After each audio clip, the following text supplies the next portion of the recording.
हर हर महादेव प्रिय दर्शकों। आज का दिन वही कल है जिस कल की फिक्र आपको कल थी। आज वही कल है जिस कल की फिक्र आपको कल थी, अर्थात भविष्य की चिंता थी। अब वो चिंता मुक्त होने का समय लगभग लगभग आ गया है।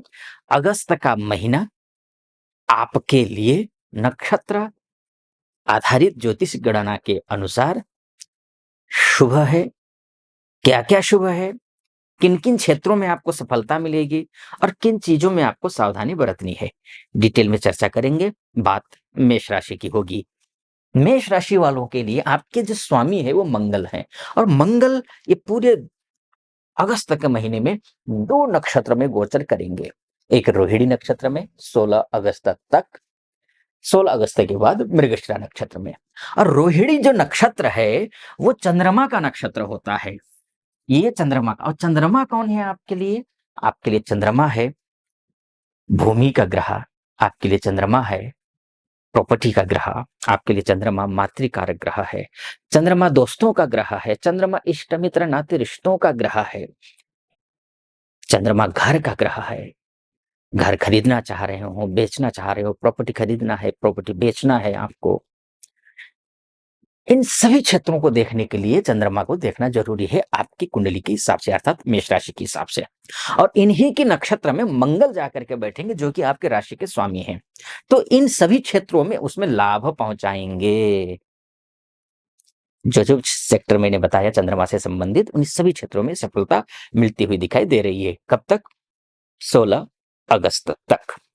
16 अगस्त के बीच में और एक विशेषता होगी कि मंगल 16 अगस्त के बाद मंगल मृगशिरा नक्षत्र में गोचर करेंगे जो कि उन्हीं का नक्षत्र है। इसमें और अधिक लाभ मिलता हुआ दिखाई दे रहा है, खासकर प्रॉपर्टी से रिलेटेड हो, कंस्ट्रक्शन से रिलेटेड हो, रियल एस्टेट से रिलेटेड हो, होटल रेस्टोरेंट से रिलेटेड है काम हो आपका, या नौकरी करते हो, कोई से भी नौकरी करते हो आप सुरक्षा विभाग में हो, या फिर ऐसे स्पोर्ट्स में हो आप, या फिर कोई कोई पुलिस विभाग में हो, आईटीबीपी में हो, सीआरपीएफ में हो, एयरफोर्स में हो, नेवी में हो, कहीं भी हो आप, किसी भी सेक्टर में हो आप, आपके लिए शुभ है, क्योंकि मंगल अपने ही मृगशिरा नक्षत्र में, अपने ही नक्षत्र में जाएगा। तो इन सभी कार्यों में आपको अच्छी सफलता मिलाएगा, भाइयों से सहयोग मिलेगा, फ्रेंड सर्कल में अच्छा सहयोग मिलेगा, उनके बीच में अच्छा आपका एक पैच बनेगा। तो ये सारा काम जो है मंगल अपने नक्षत्र में रहते हुए करने जा रहे हैं। तो ये मंगल के हिसाब से हुआ। और किन किन क्षेत्रों में अच्छा होगा ये भी आप समझ लीजिए। विदेश में अगर आप हैं तो आपके लिए वहां भी शुभ समाचार मिलते हुए दिखाई दे रहे हैं। किसी भी प्रकार का कोई भी मामला फंसा हुआ है तो उस मामले से आप निकलते हुए दिखाई दे रहे हैं। कोर्ट कचहरी के मामला हो, चाहे विदेश में रहती हो या रहते हो आप, या यहाँ रहती हो रहते हैं, तो कोर्ट कचहरी का मामला फंसा हुआ है ना, तो इस कोर्ट कचहरी के मामले के लिए ये सर्वोत्तम ग्रह होता है। ये मंगल स्वगृही होगा, स्वगृही अर्थात नक्षत्र के आधार पर। तो ये अच्छा माना गया है।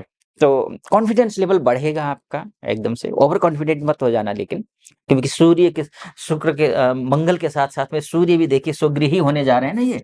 वैसे तो मैं ये ग्रह गोचर के हिसाब से, तो मेरा एक और यूट्यूब चैनल है आचार्य मुक्ति नाम से, तो ग्रह गोचर के हिसाब से वहां बोलता हूँ। इस वीडियो में, इस चैनल में ज्यादातर मैं नक्षत्र आधारित ज्योतिष गणना करता हूँ। तो ये सूर्य भी अपना स्वगृही होंगे, पूरे 1 साल बाद होंगे। तो ये अच्छा है, बहुत अच्छा रहेगा। ओवर कॉन्फिडेंट मत हो जाना, बस इतना मैं कहूँगा। शासन से, प्रशासन से संबंधित कार्य, अटके-लटके भटके हुए कार्य, ये बनते हुए मुझे दिखाई दे रहे हैं आप मेष राशि के हिसाब से। तो ये एक अच्छी बात यहाँ है। अब मैं बात कर लेता हूँ आपका, अगर आप जॉब करते हैं, बिज़नेस करते हैं, तो आपके लिए कैसा क्या कुछ रहने वाला है, इस विषय पर बात कर लेते हैं। देखिए, आपका शुक्र जो है ये बहुत महत्वपूर्ण ग्रह है। शुक्र का ये होना, शुक्र पूरे पूरे महीने में 3 नक्षत्र में गोचर करेंगे। 3 नक्षत्र में, वो सबसे पहले वो मघा नक्षत्र में रहेंगे 11 अगस्त तक, जो कि केतु का नक्षत्र है, बहुत शुभ नहीं होता है।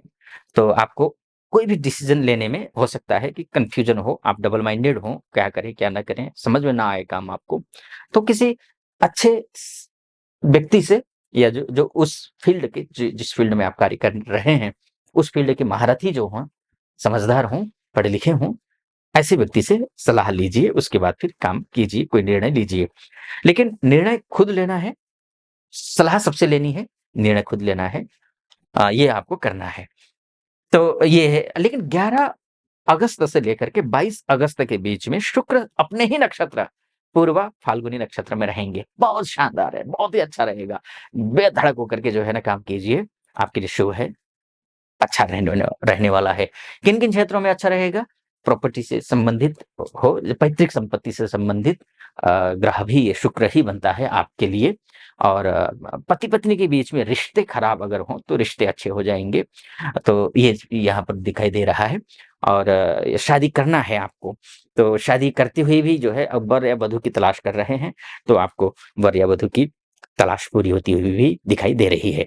तो इससे पहले आगे बढ़ूँ मैं, एक निवेदन आपसे करना चाहूँगा। अगर आप पहली बार देख रहे हैं, तो आपका बहुत-बहुत आभारी।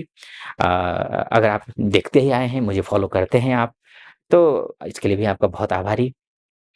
अ, सटीक लगे मेरा विश्लेषण, ऑथेंटिक लग रहा हो, तो चैनल को सब्सक्राइब कर दीजिएगा, वीडियो को लाइक और कमेंट बॉक्स में जाकर के सावन का महीना वैसे भी चल रहा है, हर हर महादेव 5 बार या 11 बार या 21 बार जो भी श्रद्धा हो, वो आप उस हिसाब से लिख दीजिएगा, या फिर जो भी मनोभाव है, वो व्यक्त आप कमेंट बॉक्स में कर दीजिएगा।